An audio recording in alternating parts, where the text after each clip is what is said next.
Hello everyone, welcome to Mocking Sapien. My name is Tanay, and today I'm going to talk about various things like anti-Hindu, anti-Islam, secularism, and who are the real threat to India. Before I start the video, if anyone wants to abuse me, they've come with a opinion already, and watching the video won't make a difference. You can please go ahead in the comments, गालियाँ लिखते जाओ हमारे लिए थोड़ी सी. Bring it on. Now people usually call me a leftist or other people leftist. India is not leftist. I am not leftist. We are somewhere in the middle. India is somewhere in the middle. We have good qualities of both left and right. It's not that we are left or right or anything like that. From my previous video, there was a lot of misunderstanding where I was anti-Hindutva. But people took it as I am anti-Hindu, which is not the case. They are two very different things. Hindu is a religion, Hinduism is a religion, and Hindutva is an ideology which aims to convert a country into Hindu Rashtra. Now, Hinduism is a very liberal religion. It is liberal, but it has not always been liberal. Like from the establishment of Hinduism, we have been always very liberal. No, that's not the case. The Hinduism became liberal over time. Well, before in Hinduism, there were things practiced like sati, no widow remarriage, women didn't have rights, child marriage, and discrimination between castes. These issues existed. And then people got reforms into Hinduism. People like Baba Sahib Ambedkar, Mahatma Gandhi, Sardar Vallabhbhai Patel, Javir Bhai Patel, who was Sardar Vallabhbhai Patel's father, then Shahu Maharaj, Nehru. Even if you read Bhagat Singh's thoughts, like people who admire Bhagat Singh, please go and read his thoughts and views. It's really open-minded. All these people got reforms and Hinduism is where it is right now. Nowadays, being secular and liberal has become an abuse. So just remember people, these people who I mentioned before, Sardar Vallabhbhai Patel, Ambedkar, all of them were secular. So when you're going against secularism, just know who you're going against. And even the constitution was made secular because these people believed in it. And why the constitution is secular is because if you put religion into the constitution, it has a lot of issues, which I will explain with an example of Saudi Arabia later on. Now, Ambedkar also, when he formed the constitution, he was extremely secular. People say that no, he wasn't secular, and then Indira Gandhi put it in 1975. Constitution has always been secular from the start. How like people come up with things like no, he wasn't secular. Change the history only altogether. Afterwards, say Nathuram Godse was the actual freedom fighter, and Mahatma Gandhi just took the credits for it. Say that also. So over time, start changing the history. Ambedkar made the constitution secular from the start. He believed in secularism. And more than anyone, Ambedkar wouldn't want a Hindu Rashtra because of the discriminations the Dalits have faced in the past. Dalits weren't considered as Hindus in the past. If some particular religion is going to discriminate against such things, why will he want a Hindu Rashtra when the people he's fighting for aren't being accepted in Hinduism? And the fight with casteism is still going on. Sardar Vallabhbhai Patel. Now, Narendra Modi built such a huge statue of Sardar Vallabhbhai Patel. He was extremely secular.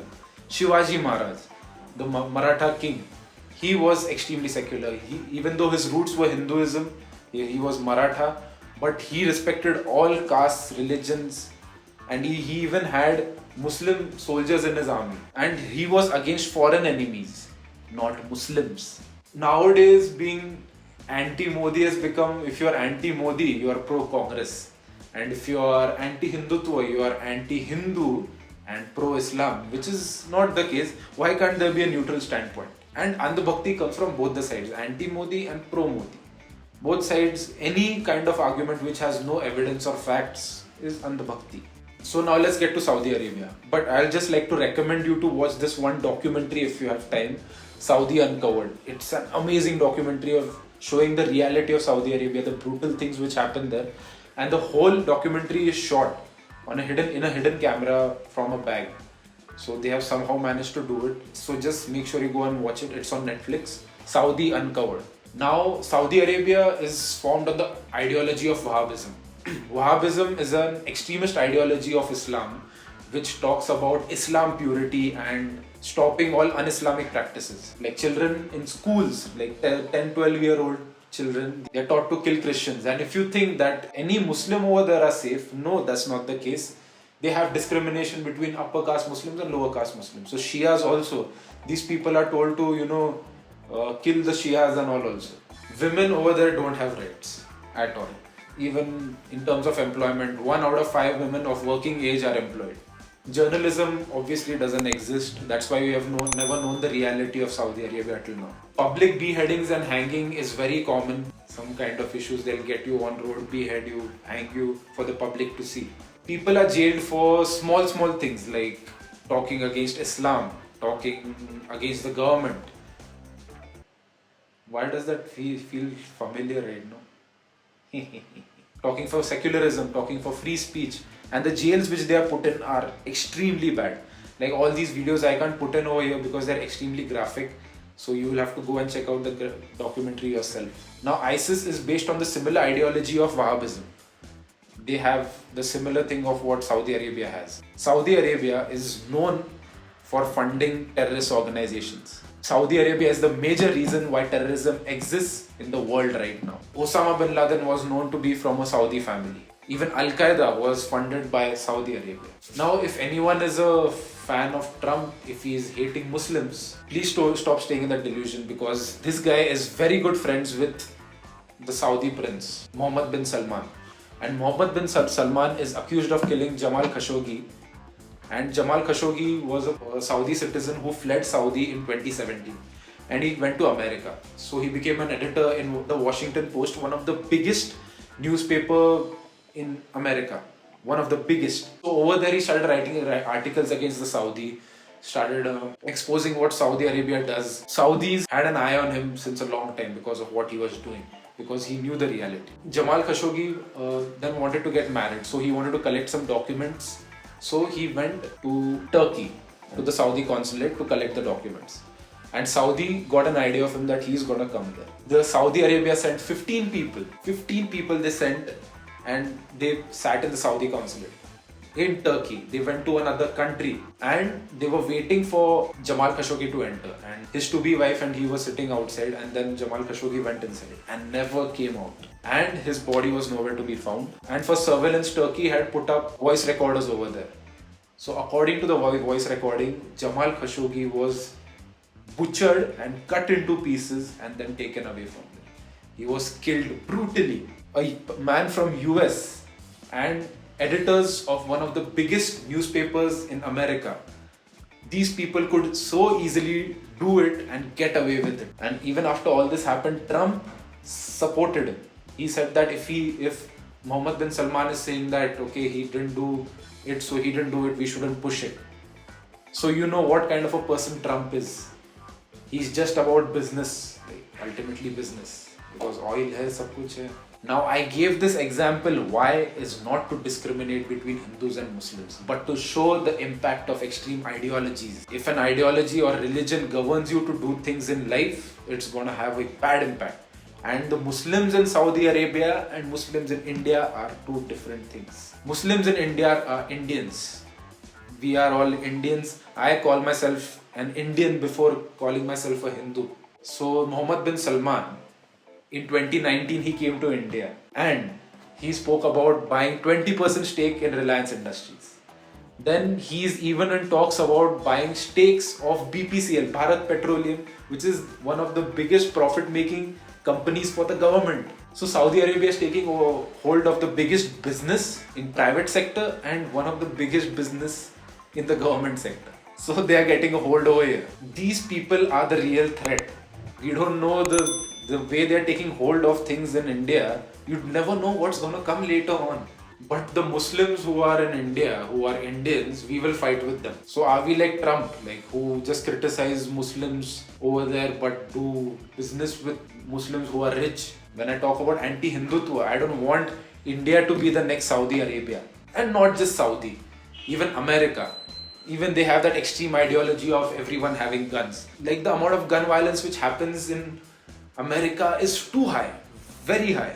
So these extremist ideologies are going to harm us. Even in India, when T. Raja talks about every Hindu should have a talwar in his hand, and then Muslims should be punished and all that. हर हिंदू के हाथ में तलवार होने की आवश्यकता है.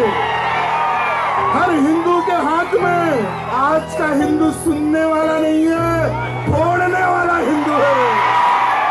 मैं हमारे विश्व हिंदू परिषद के अधिकारी गणों से यह निवेदन करना चाहता हूं कि हर वो नौजवान को AK-47 की शिक्षा भी देने की आवश्यकता है। So you know what this extremist ideology can do.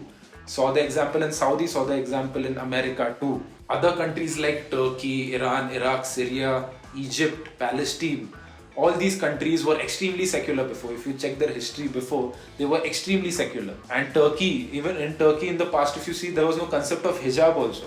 The girls could roam around freely. But in all these countries, just because of religion being put in, and extremist ideologies being put in, they have gone back again. And in India, there is this misconception about Muslims have a higher population growth, which is not the reality. Population growth and religion have no relation. It depends on variety of factors like education. I'll leave a link in the description where you'll be able to see that. One of the major reasons, like we have studied this in history, one of the major reasons why British conquered us was because of divide and rule. They exploited this issue of Hindu Muslims in India before. If we don't stay united right now, we never know what is going to come later on. We are still stuck in our Hindu Muslim debates over here, Tablighi Jamaat, this, that. But we'll do business with such people because they are rich people. Sheikh hai bhai, Prince of Saudi. If religion is put into the constitution, it is going to start governing everything. And it is not going to bring justice to people, and it's going to increase discrimination more. And division has no limits. If you say, if you want to form a Hindu Rashtra and you want to eliminate Muslims, okay, you eliminate the Muslims, fine. But do you think that within Hindus now discrimination won't start? The upper caste Hindus, the lower caste Hindus, then more division, it's a chain reaction. Just like I give you the example of Saudi Arabia, where you thought that all Muslims are united. No, they aren't united. Even they have upper caste Muslims and lower caste Muslims. So the battle of discrimination which we have been fighting for so many years is we are going to go back in time. Whatever Ambedkar, Sardar Vallabhbhai Patel, Mahatma Gandhi, all of these people fought for is all gone. Is all gone for a toss. What is the point of the work they have put into this? And I'm not saying go against Hinduism. Be a Hindu. Embrace your religion, embrace your culture. I'm not saying that you shouldn't embrace your culture. But you protecting your identity of Hinduism by being hostile towards other religions is not the right solution. Respecting, staying in harmony, staying united against the real threat, this is what we need, right? Stop being hostile and stop being discriminatory. Like literally, like people who are abusing me on my comments.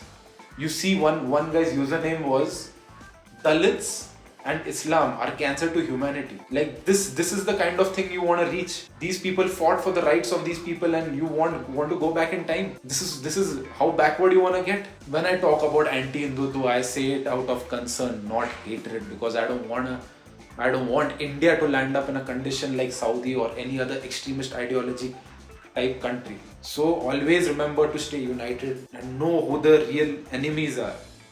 And don't get carried away by propaganda, please. The way ideologies can be put in is by hitting the media the first thing. It's the easiest way because information source is cut out from people. And you have seen propaganda that is going on right now. Channels are spreading fake propaganda and anything from the Hindutva side that is still going on. But on the other side, the people who report the actual situations, FIRs are being filed on them. So in UP also I told you about on the Y editors they had filed an FIR, and 2-3 days back Jammu and Kashmir within 2 days on 3 editors of various newspapers an FIR was filed on them under terrorism, whereas there was nothing related to terrorism in the over there, provoking terrorism. So make sure the media should be independent and we should be fighting for the right of the media right now. It's a very crucial moment. And a little bit of improvement in our coronavirus crisis. We are doing a little better compared to before. Now we have gone up in our testing also. We have crossed more than 5 lakh tests. Very good thing. But still there are other issues like the health workers and the poor. Thank you everyone for watching the video. See you guys in the next one.